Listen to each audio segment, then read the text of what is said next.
युद्धकांड 104वां सर्ग। रावण का सारथी को फटकारना और सारथी का अपने उत्तर से रावण को संतुष्ट करके उसके रथ को रणभूमि में पहुंचाना। रावण काल की शक्ति से प्रेरित हो रहा था, अतः मोहवश अत्यंत कुपित हो क्रोध से लाल आंखें करके अपने सारथी से बोला, दुर्बुद्धे, क्या तूने मुझे पराक्रम शून्य, असमर्थ, पुरुषार्थ शून्य, डरपोक, ओछा, धैर्यहीन, निस्तेज, माया रहित और अस्त्रों के ज्ञान से वंचित समझ रखा है? जो मेरी अवहेलना करके तू अपनी बुद्धि से मनमाना काम कर रहा है। तूने मुझसे पूछा क्यों नहीं? मेरा अभिप्राय क्या है? मेरा अभिप्राय क्या है? यह जाने बिना ही मेरी अवहेलना करके किस लिए शत्रु के सामने से मेरा यह रथ हटा लाया? अनार्य, आज तूने मेरे चीरकाल से उपार्जित यश, पराक्रम, तेज और विश्वास पर पानी फेर दिया। मेरे शत्रु का बल पराक्रम विख्यात है, उसे अपने बल विक्रम द्वारा संतुष्ट करना मेरे लिए उचित है, और मैं युद्ध का लोभी हूं, तो भी तूने रथ हटाकर शत्रु की दृष्टि में मुझे कायर सिद्ध कर दिया। दुर्मते, यदि तू इस रथ को मोहवश किसी तरह भी शत्रु के सामने नहीं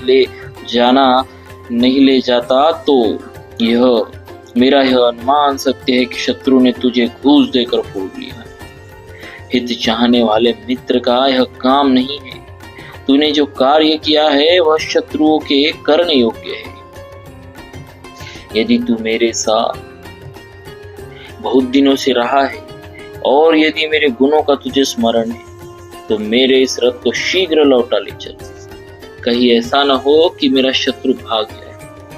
यद्यपि सारथी की बुद्धि में रावण के लिए हित की ही भावना थी, तथापि उस मूर्ख ने जब उससे ऐसी कठोर बात कही तब सारथी ने बड़ी विनय के साथ यह हितकर वचन कहा, महाराज, मैं डरा नहीं, मेरा विवेक भी नष्ट नहीं हुआ है और न मुझे शत्रुओं ने ही बहकाया है। मैं असावधान भी नहीं हूँ, आपके प्रति मेरा स्नेह भी कम नहीं हुआ है, तथा आपने जो मेरा सत्कार किया है उसे भी मैं नहीं भूला हूँ। मैं सदा आपका हित चाहता हूँ और आपके यश की रक्षा के लिए ही यत्नशील रहता हूँ। मेरा हृदय आपके प्रति स्नेह से आर्द्र है। इस कार्य से आपका हित होगा, यह सोचकर ही मैंने इसे किया है, भले ही यह आपको अप्रिय लगा हो। महाराज, मैं आपके प्रिय और हित में तत्पर रहने वाला हूँ, अतः इस कार्य के लिए आप किसी ओछे और अनार्य पुरुष की भांति मुझ पर दोषारोपण न करें। जैसे चंद्रोदय के कारण बड़ा हुआ समुद्र का जल नदी के वेग को पीछे लौटा देता है, उसी प्रकार मैंने जिस कारण से आपके रथ को युद्ध भूमि से पीछे हटाया है उसे बता रहा, सुनिए। उस समय मैंने यह समझा कि आप महान युद्ध के कारण थक गए हैं। मैंने आपकी प्रबलता नहीं देखी, आप में अधिक पराक्रम नहीं पाया। मेरे घोड़े भी रथ को खींचते खींचते थक गए थे, इनके पांव लड़खड़ा रहे थे। ये धूप से पीड़ित हो वर्षा की मारी हुई गौ के समान हो रहे थे।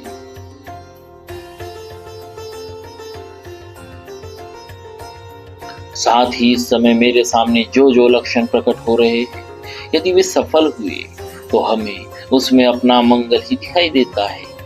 सारथी को देश काल का, शुभाशुभ लक्षणों का, रथी की चेष्टाओं का, उत्साह, अनुत्साह और खेद का तथा बलाबल का भी ज्ञान रखना चाहिए।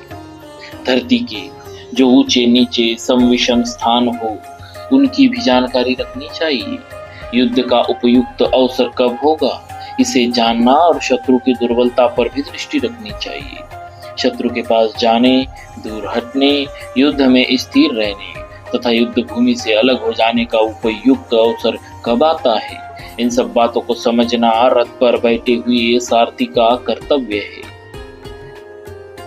आपको तथा इन रथ के घोड़ों को थोड़ी देर तक विश्राम देने और खेद दूर करने के लिए मैंने जो यह कार्य किया है सर्वथा उचित है। वीर, प्रभु, मैंने मनमानी करने के लिए नहीं, स्वामी के स्नेहवश उनकी रक्षा के लिए इस रथ को दूर हटाया है। शत्रुसूदन वीर, अब आज्ञा दीजिए। आप ठीक समझकर जो कुछ कहेंगे उसे मैं अपने मन में आपके ऋण से उऋण होने की भावना रखकर करूंगा। सारथी के इस कथन से रावण बहुत संतुष्ट हुआ और नाना प्रकार से उसकी सराहना करके युद्ध के लिए लोलुप होकर बोला, सुध, अब तुम इस रथ को शीघ्र राम के सामने ले चलो। रावण समर में अपने शत्रुओं को मारे बिना घर नहीं लौटेगा। ऐसा कहकर राक्षस राज रावण ने सारथी को पुरस्कार के रूप में अपने हाथ का एक सुंदर आभूषण उतार दे दिया। रावण का आदेश सुनकर सारथी ने पुनः रथ को लौटाया। रावण की आज्ञा से प्रेरित हो सारथी ने तुरंत ही अपने घोड़े हाँके। फिर तो राक्षस राज का वह विशाल रथ क्षण भर में युद्ध के मुहाने पर श्री रामचंद्र जी के समीप जा पहुंचा। इस प्रकार श्री वाल्मीकि ने हर्ष रामायण आदि काव्य की युद्ध कांड 104वां सर्ग पूरा हुआ। बोलिए श्री सीताराम जी महाराज की जय। भक्तवत्सल भगवान की जय।